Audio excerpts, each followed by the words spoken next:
ನೋಡಿ ಫ್ರೆಂಡ್ಸ್, ಇದು ಕೊಡ್ಯಾಕ್ D V D 10 box ಬರ್ತದಲ್ಲ ಆ ಥರದ್ದು ಬ್ಲೂರೇ ಡಿ ವಿ ಡಿ. ಆಗ ನೋಡಿ, ಇದು ಈ ಥರ ಡಿ ವಿ ಡಿ ರೈಟ್ ಮಾಡ್ಬೇಕಾದ್ರೆ ಇದು ಸರಿಯಾಗಿ ರೈಟ್ ಆಗೋಲ್ಲ.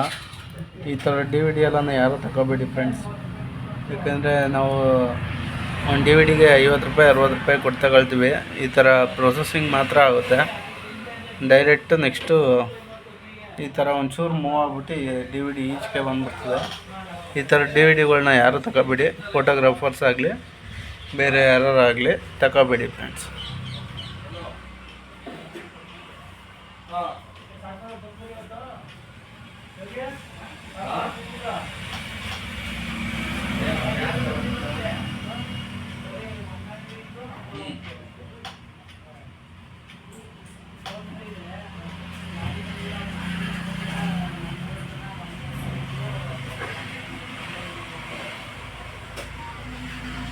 ನೋಡಿ ಫ್ರೆಂಡ್ಸ್, ಈ ಥರ ಮೆಸೇಜ್ ಬಂದು ಇದು ಡಿ ವಿ ಡಿ ಏನಿದ್ರು ಈಚೆ ಕಡೆ ಬಂದುಬಿಡ್ತದೆ. ಇದು ಇಂಥ ಡಿ ವಿ ಡಿಗಳನ್ನ ಯಾರು ಪರ್ಚೇಸ್ ಮಾಡಬೇಡಿ. ನೋಡಿ, 10 ಡಿ ವಿ ಡಿಗೆ ಒಂದು 5-6 ಡಿ ವಿ ಡಿಗಳೆಲ್ಲ ವೇಸ್ಟ್ ಆಗುತ್ತೆ. ನೋಡೋಣ, ಇನ್ನಿಷ್ಟು ಇನ್ನೊಂದು 2-3 ಐತೆ, ಚೆಕ್ ಮಾಡಿಬಿಟ್ಟು ಹೇಳ್ತೀನಿ.